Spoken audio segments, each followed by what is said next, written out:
भाई माँ को तुम नहीं समझोगे तो कौन समझेगा। पता नहीं माँ को कब आराम मिलेगा। अपने घर में बड़ी बेटी होने की जिम्मेदारी निभाती रही। शादी के बाद बड़ी बहू की, पति के जाने के बाद चार चार बच्चों की परवरिश में खुद कितने दुख काटी होगी, ये बात हम कभी जान ही नहीं पाए। हमारा स्वावलंबन बनकर साथ खड़ी रही। आज 65 साल की उम्र में भी छोटे छोटे पोते पोतियों की जिम्मेदारी निभा रही है। जाने माँ को कब अपने लिए वक्त मिलेगा। हमेशा कहा करती, मन करता कई धार्मिक स्थलों के दर्शन करने जाऊं, पर अपने बेटे के बच्चों की परवरिश में लगी पड़ी है। कल ही कह रही थी, बेटा अब मुझे बच्चे नहीं संभाले जाते, मेरी भी उम्र हो गई है। चूल्हा चौका तो तब भी कर लूं, पर आजकल के बच्चे पहले के बच्चों जैसे नहीं कि दूध पीकर आराम से बिस्तर पर लेटकर खेलते रहे।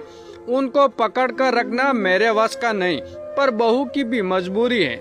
बड़ी बेटी का ऑनलाइन क्लास, ऊपर से साल भर के 2 जुड़वा बच्चे, कितना अकेला संभालेगी। माँ भी ना अपने दर्द को नजरअंदाज कर बच्चों के दर्द को सर्वोपरि समझ दिए। मितू अपने पति समर से अपनी माँ सल्लाजी के बारे में कहकर चिंता जता रही थी। देखो माँ की उम्र हो गई है, इसमें कोई शक नहीं, पर यह सब बात भाई साहब को समझना होगा।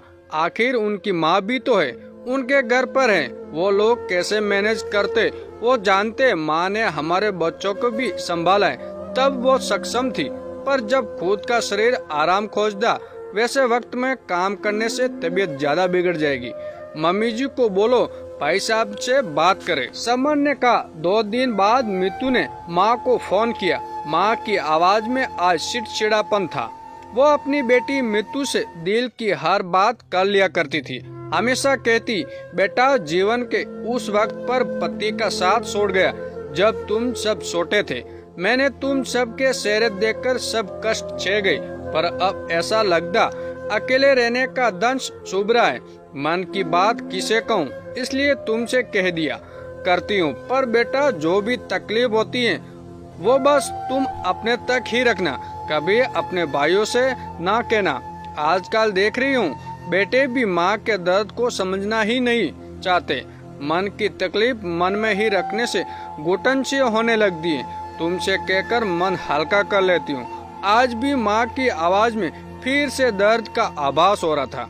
माँ तुम भाई से बात करो, उसको भी बताओ अब ये उम्र नहीं कि तुम्हारे बच्चे गोद में लेकर उनके साथ खेल कूद कर सको। मितू माँ से बोली।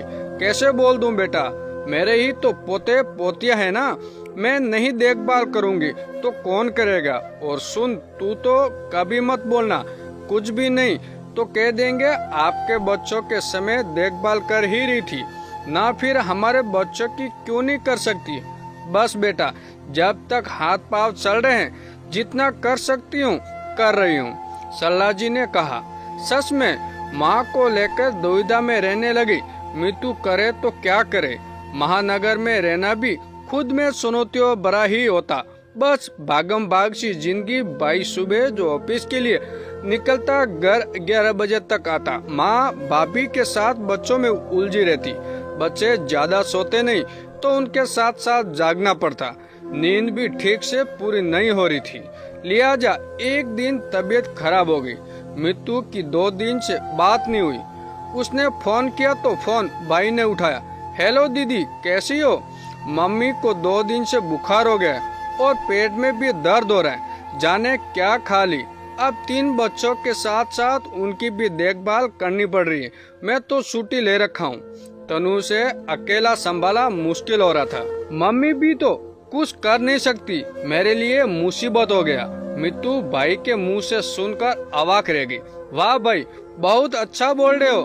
माँ की उम्र देख रहे हो, जब तुम्हारी बीवी थक जाती है तुम थक जाते हो, तो क्या माँ नहीं थकती होगी। अरे वो तो सब संभाल रही है इस उम्र में भी, पर तुम अपने ही माँ को नहीं संभाल पा रहे। देखना कहीं माँ को खो मत देना, नहीं तो जो तुम्हारे महानगरों में सहायिका के 10,000 बसा रहे हो ना, वो देना ना पड़ जाए। तुमसे नहीं संभल रही है तो मैं समर को भेज दूंगी, वो जाकर मम्मी को मेरे पास ले आएगा। मैं बेटी हूँ उसकी और उसका ना तकलीफ में देख सकती हूँ और ना उन लोगों के पास जिनके दिल में उसके लिए इज्जत ही ना हो। बता देना समर को कब भेजूं, वो जाएंगे मम्मी को लेकर आ जाएंगे, तुम्हारे घर बोझ नहीं बनेंगे। मृत्यु के सवर में भाई के लिए रोज भी था और तलखी भी। अरे दीदी परेशान था इसलिए ऐसा बोल दिया, सॉरी दीदी, वो मेरी भी माँ है, उसकी तकलीफ समझता हूँ, पर मैं क्या करूँ, खुद ही इतना परेशान रहता हूँ। घर में कलेश ना हो तो बस माँ पर निकल जाता। शशि बेचारी मौन होकर सुन लेती, शायद बेटे की गृहस्थी सपाट चल सके, इसलिए अब तुम चिंता मत करो, हमारी माँ का पूरा ध्यान रखूंगा, ना तुम्हें ना माँ को शिकायत का एक मौका दूंगा। अपने छोटे भाई को माफ कर दो, मैं देखता हूँ कैसे बच्चों के साथ साथ माँ के स्वास्थ्य का ध्यान रखे। अब तुम सोचना बंद कर दो, तुम्हारे भाई को समझ आ गया वो क्या गलती कर रहा था, कहकर भाई ने फोन रख दिया। अगले दिन माँ का फोन आया, उसकी चहकती आवाज से एहसास हो गया कि अब माँ की तकलीफ बेटा भी सुन और समझ रहा है। बेटा तूने कुछ कहा है क्या? मोनू को वो कल से बहुत बदला सा नजर आ रहा है, मेरा पूरा ध्यान रख रहा है, बच्चों की देखभाल में बहू की भी मदद कर रहा है, मुझे बार बार बोल रहा है आप जल्दी ठीक हो जाओ माँ, तुम बीमार हो तो लग रहा है पूरा घर बीमार है, मैं जल्दी ठीक हो जाऊंगी बिटिया, बस मेरा बेटा ऐसा ही बना रहे। ऐसा लगा मानो माँ मन ही मन जाने कितना आशीष भाई पर बरसा रही हो। मैंने कुछ नहीं कहा माँ, शायद भाई को समझ आ गया हो, तुम्हारी तकलीफ बेटा है ना तुम्हारा, वो नहीं समझेगा तो कौन समझेगा। मृत्यु भी भगवान से यही विनती कर रही थी, बस अब माँ को कोई दुख ना देना। आज के समय में भागदौड़ की जिंदगी और अनगिनत खर्चे ऊपर से कोविड में सुरक्षा के मद्देनजर लोग साइका रखते लोग डरने लगे हैं। जिनके घर में छोटे छोटे बच्चे होते पेरेंट्स साथ हो तो सब आसान हो सकता है, पर उनके उम्र के हिसाब से भी अब सोच समझ कर करवाना चाहिए।